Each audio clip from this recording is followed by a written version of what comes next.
Esguerra is the provocable tagline used in an advertisement aired on the 10th of January, year 2024.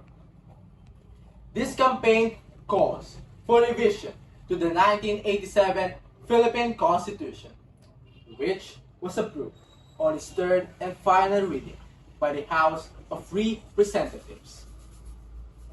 It requires 12% of the people's initiative and must accumulate at least 3% of the registered voters in each respective district. However, the amendment was questioned as a surface issue garners attention of the public and the mass media as an allegedly act of bribery using government aid in exchange for their signatures.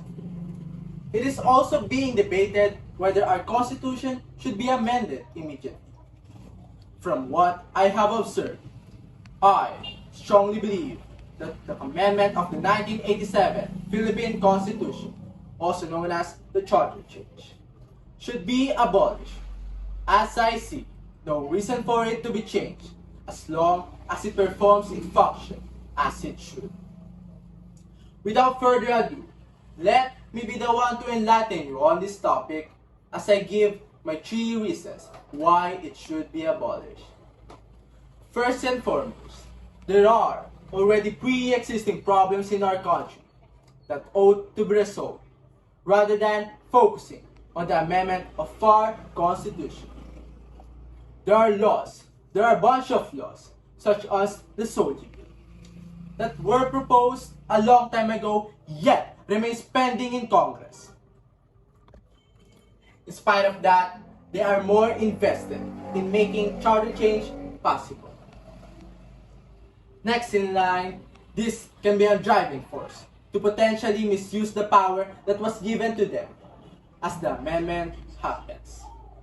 As mentioned by the Senator Robin Hood alias Robin Padilla in his press release on the 14th of December, year 2023.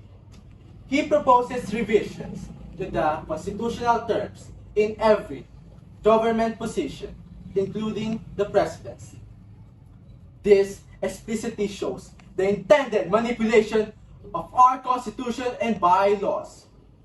Lastly, the blame is not on the paper, but rather within the people's negligence.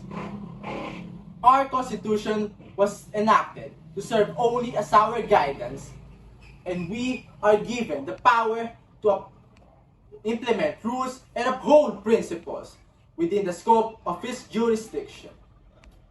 We, the citizens of our country, should perform our duty wholeheartedly and function as one community. Before I finally end my speech, I would like to share a quote with everyone in this room.